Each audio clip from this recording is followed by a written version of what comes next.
Namaste everyone, this is Bhavani from nurture5 podcast with Andrew Millison part 2. If you have not watched part 1, please do watch. In this episode, we are going to learn how he has implemented permaculture principles at his home.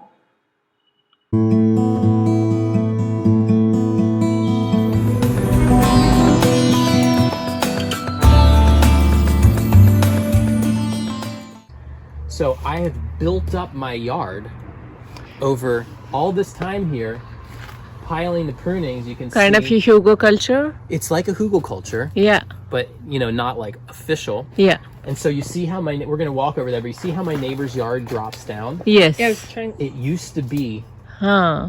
a slope, but I've built up, say from right It's like here. a good landscape that you got so much earth and built it. Yeah. Looks like that, but Yeah. it is not. I Wow. built all of this where this bamboo is.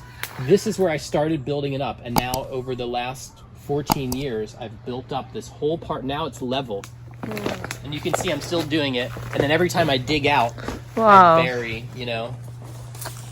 Wow. Yeah. Reusing your own farm waste. How you can Yeah. manage the farm waste. You Yeah. can see it here. Yeah. So you see now, this Yes. is all just. It was all that low, and I keep. Wow. So much. It's almost 6 feet. Well, from where Looks we're saying, like I'd say 4 feet. 4 probably. feet. Yeah. Yeah. And then I bury it with soil, and then I There's the build out. soil, Now I'm this is building it. out a little more, and then this will shrink down, and then sometimes I'll be digging something out, and I'll bury it more with soil, and then meanwhile the bamboo is creeping. Variety. This is called sweet shoot bamboo. Okay. So it's all filled with chicken manure because it's a high feeder, nitrogen feeder.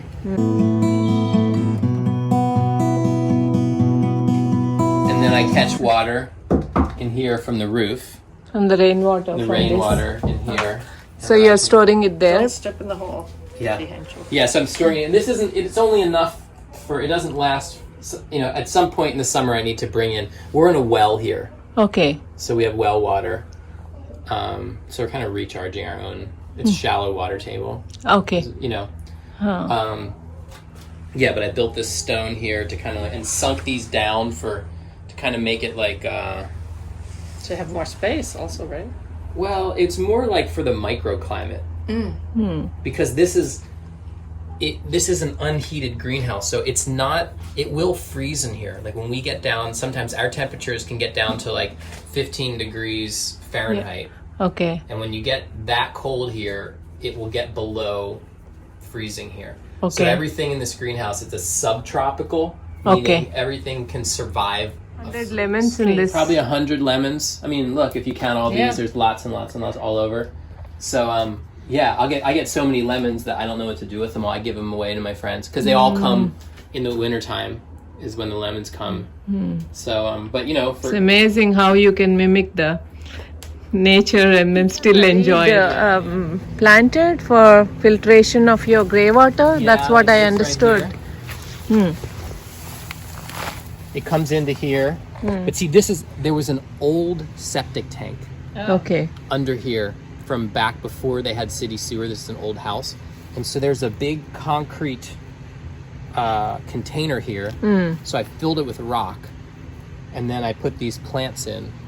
And so this is all filtering here. But I just noticed, so this was one of my dreams, was to get, this is cattail, Oh. right? And so I tried a couple times to get cattail in here because I really wanted the cattail flower. And I just noticed just right now You're getting that one? I'm gonna get my first cattail flower right here. So it's gonna be very beautiful. So that's nice. But yeah, So you bought the reed from outside, or it just a volunteer I brought it in. brought it in I dug it up from somewhere. somewhere? Okay. Yeah, Brought this is it in. called sluice sedge. Sluice sedge. Okay. Yeah. So these two will do the fun work for filtration of In this your part too. grey It's- water. Well, that come part, over here, or is no, it- it kind of ends. It's kind of just like right here. Okay. Rectangle. It's right here, Okay. and then there's Muslim artichoke. Jerusalem artichoke. And Okay. it's a perennial, and it's like a sunflower. So it'd have a beautiful sunflower. It's a late blooming sunflower. It blooms in like October, actually. And they loved the rain this year, but they And it's the root? Is that the you're pointing root. to? It's like a potato. It's like a starchy root, Okay. and I think of this as like my emergency food supply. You know, and and this gets taller than any grasses or any kind of weed. This will get taller then, and it creates its own. It just makes like a clump, and it spreads On its own. on its own, right? And aren't they pretty nutritious or something? Or they're just really great for the soil or something? Because I hear people... I mean, I think it's a great all around. It's good for you. It's a nutritious, food plant. It's good for weed control. It has flowers, good blooms for pollinators. Pollinators, yeah. And it's beautiful. And it's edible. Yeah. This right here, Oh, yeah. this is a native huge. medicinal. It's just starting to bloom. You can see the yellow flower up there. Yeah. This is called Elecampane. Elecampane. And I just visited a farm, the first time I'd ever seen it, where they were growing a whole row of these Oh, okay. to harvest the root for medicine. Okay. But look at it. I mean, it's a big leaf. And Stunning. this is volunteering. This is a baby right here. It's volunteered. Huge. from Even the the seed. baby is huge. Yeah, but I mean, it'll get massive. Yeah. But I'm saying that it comes up in the grass. I mean, this is one that beats weeds, right? This is a cardoon. It's not an artichoke, but it's like a larger relative of the artichoke. Okay. And you can eat, I never eat it, but apparently you can eat the stalk. But this, Okay. again, beats the grass. Yeah. And I understand now what here you're the saying. Jerusalem artichoke, it just fell over. It got so big, it fell over, and now it's growing up like that. So,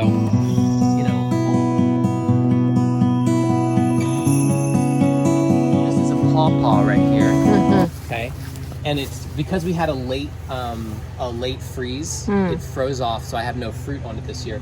But you see the comfrey, it's all these grasses around here. And I planted comfrey. It grew up and it fell over and mulched the whole circle around the pawpaw. And now here it is growing up again. It's almost as tall as a tree, but it'll get heavy enough and it's just going to go and fall over again. Okay. So on its own. You don't need to do No. chop and drop. Okay. No, it just does it, and it just falls over, and it just creates this whole mulch. And then, if I chopped it and dropped it, I might get more of the nutrients back into the soil.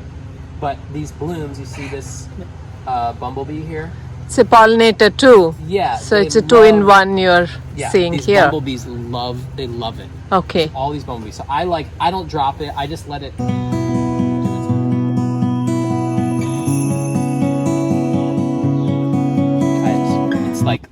it's like a little tube of nectar. Drink it. And then I have a grapevine. I have a grapevine planted right here. Okay. In there, you see the big grape right here. But I've trained it because it gets so big. You can see it growing all here. But I've trained the grapevine. It comes all the way over here. It goes up on top of this sign, right? Oh, it's huge. And then I have it, and it goes all the way down past the car. See, I have it trained, and I prune it so it stays low, because otherwise it would just be up in the trees. And then you can see all of the grapes forming, right? Yeah. So the can see it. whole sidewalk. You're a fruit forest. Yeah. Fruit forest. Yeah, exactly. By the road, yeah. Yeah, the whole sidewalk is this. Anybody can eat anything. They have a delicious food. They don't need to select one thing. It's like a lot of varieties they can have. They grow out over the mailboxes here, so my neighbors here can. More neighbor feeding. Yeah, exactly. When you feed your neighbors, you have good relations. Oh, yeah.